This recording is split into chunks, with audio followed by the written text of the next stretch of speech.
Good morning, everybody. Hey, welcome to the first week of December. I know yesterday was really the first day of the first week of December, but hey, I'm back in the office after spending a little bit of time with family up in Tennessee for Thanksgiving holiday. I hope your Thanksgiving holiday was a great one.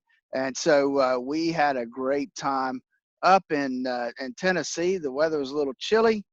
You can see there we got our Christmas picture ready for our Christmas card coming out, which will be up here pretty soon. So, hey, again, I want to thank you for joining us today. I'm sure Dave will have lots of stuff to talk about, seeing how we haven't talked for almost a week now. And a lot of things happened yesterday, and they're continuing today. So we'll talk about that and more and when Dave catches up with us online. There. We're at 8:38 here. It's 22 before 9. Let's check in and find out what Wall Street's doing to your money today. We got him back on the line from Statler Financial Services in downtown Sebring. Phillip Statler is back. Phillip, hi. I hope it was a great Thanksgiving weekend for you. It was a great Thanksgiving. It's always good when you get to spend time with family, and we did, though it was wet and cold up in Tennessee. So I came back to bright sunshine and still cold down here. So, so it was you that brought that junk back down here with you, huh? Yeah, it must have followed that airline right down here. It's nippy this morning, that's for sure. You know, we started out yesterday morning. Everything was pretty flat. I had some relatively hopeful news out there out of Europe and out of England. And the only fly in the ointment yesterday was that we had potential tariffs sitting on Brazil and Argentina as we continue our war with them over agricultural goods. Then the sun came out, and then things got busy, and Lordy, was it a crapola day on Wall Street yesterday. We ended up down on the Dow 268 points, NASDAQ down almost 100, Standard & Poor's down by 27, which doesn't sound as bad, but that's still the better part of a full percent. You say that manufacturing reports came out yesterday morning, and that didn't help us, did they? No, it didn't, and that really kind of was the thing that turned things south. You know, they basically missed by about 1.2, which was about a 2.5% decline more than what was expected. And then you put on top of that a negative number when it came to construction spending. So they expected construction spending to come out at increase of 0.4%, and it actually went down 0.8%. So that was a 300% swing there. And so that did not help things yesterday either. I was going to say, starting about 10, we took a turn to the south, and we just never looked back again. It was just a down day through the day. And then all the chitter-chatter about tariffs and whatnot through the day didn't help us one little bit. And we start the morning out with President Trump saying, oh, heck, we don't really need to deal with China until after the election. Maybe it'd be better if I just waited till after the election to negotiate something new. And I think flatulence in church would be a good reaction that the market has had to that so far, hasn't it? Yeah, I think so, Dave. And I'm having a hard time understanding that one in reality, because my feeling has been, and I think other people out there feel the same, is that, if he wants to get reelected, he almost has to have this China deal put to bed. And maybe this is just his rhetoric. This is his negotiating style, is to put it out there. He doesn't care. And if it gets done, it gets done. If it doesn't, it doesn't. And I got to hope that that's part of his negotiation tactics here. This has to be a little bit of the brinksmanship. We have seen him enough in his negotiating pastures. I mean, that threatens to bomb each other into oblivion with North Korea, and then all of a sudden he starts hugging the guy. He does have a tendency to play that private sector brinksmanship on the international stage, and boy, oh boy, does that tend to upset things down the line. I mean, the Chinese indexes I watch from mainland China are down like 2.5% in the last month off of all this brinksmanship. It's not helping either economy one tiny little bit, and right now it's messing with our markets. I got to believe it's brinksmanship, because I agree it's in Trump's interest to have the economy skyrocketing in time for the election, and this sure Shinola isn't going to help that one tiny little bit. No, it's not. Now, I will say there's one industry that is getting help right now by his rhetoric, and that's, he's going out there looking at increasing tariffs on foreign steel.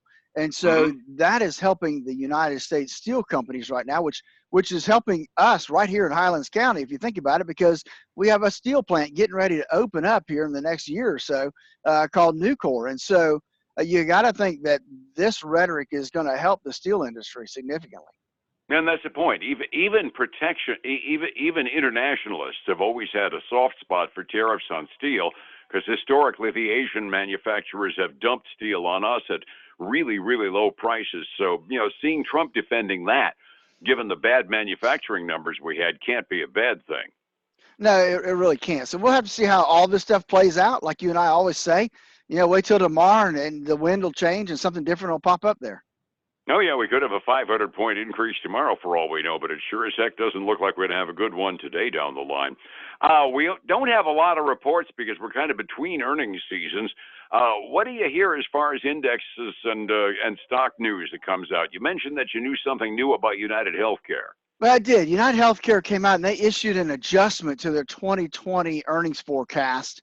It was originally they predicted they would be somewhere between $16.25 and $16.55 a share on earnings, Hmm. and they've basically kind of put that in the middle. They estimate now, or I say the estimate was supposed to be 16.46, kind of in the middle, but they lowered that some. We'll have to see how that's going to hurt them. As I kind of looked at, they're down about 1.5% this morning.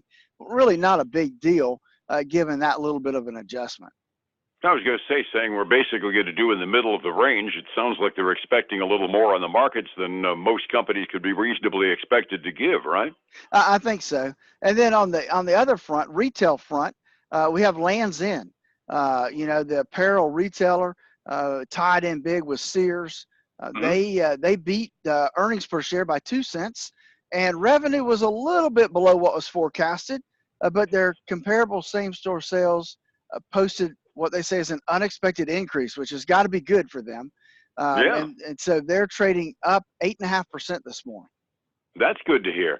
I had all the internet information yesterday, but I haven't seen anything new as far as rumors floating out of brick and mortar retailers from Black Friday weekend. Have you seen anything come out on that? I have not seen anything come out on that. I did hear that Cyber Monday produced over $9 billion in sales, which was a record, Yep. um, and that Amazon said it was the best day they've ever had. And the Thursday, Friday, Black Friday Cyber series was also a record as well. That was all I really had, and I didn't know whether we'd met the expectation for Cyber Monday or not. But so far, at the very least, if you can show internet plastic burning, we've got the beginnings of a pretty decent holiday rush season going, it sounds like. Yeah, I'm thinking so, and I think everybody feels like hey, they're behind the eight ball right now because we're short, time. We're basically a week off of where we were last year, and so I think that's probably putting some little help in there. Also, we talk about retail sales. Let's go across the pond a little bit, Dave, to the UK, and Yes. I saw their numbers coming in for their November retail sales. Like kind was down 4.9%. That was a record decline for them. And so not a good sign for the European, for England in that area when it comes to their retail sales numbers. That kind of borders down onto the catastrophic level in terms of numbers. Hope it's a 1 month data point and not a trend, right? Well, yeah, hopefully so. Hopefully the holiday season will give them a little boost. Absolutely. So we're kind of putting it into a ball and not really adding a lot of good news this morning because, frankly, there's not a lot of good news this morning. One of those unique days in which it's hard to play Merry Sunshine. 45 minutes before we actually start throwing real money around today, I suppose we need to give them the bad news, Phillip. Where are we going? It continues to get worse, Dave. Um, when I got up this morning, the futures were all positive. And Mm-hmm. now we are significantly negative. We are right there where we were yesterday. Actually, the Dow's a little worse. It's down 0.9%, down $252. S&P 500 is down almost 23 and a half. The Nasdaq's down 84. So everything is hitting down. We got the S&P 500 VIX. That's the volatility index up almost 7% this morning. So not good things there. We look at the commodity side. We've got gold and silver, as you would expect, heading upward. Silver's up 1.3%. Gold's up 7.75%. We got crude oil heading down 0.75% to $55.55 a barrel right now, Dave.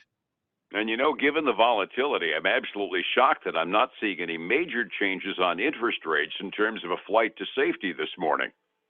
Yeah, it may take a little bit of time for that. I am seeing the U.S. 10-year treading down to almost 1.75%. Okay, so we are seeing a little movement on your more current quotes. Overseas markets, Asia closed precisely down a bit this morning. In Europe, we've got a mixed bag. Germany's up by a little bit, and as mentioned off of that English retail sales report, the Great Britain index is down by 1.67% midway through their trading day.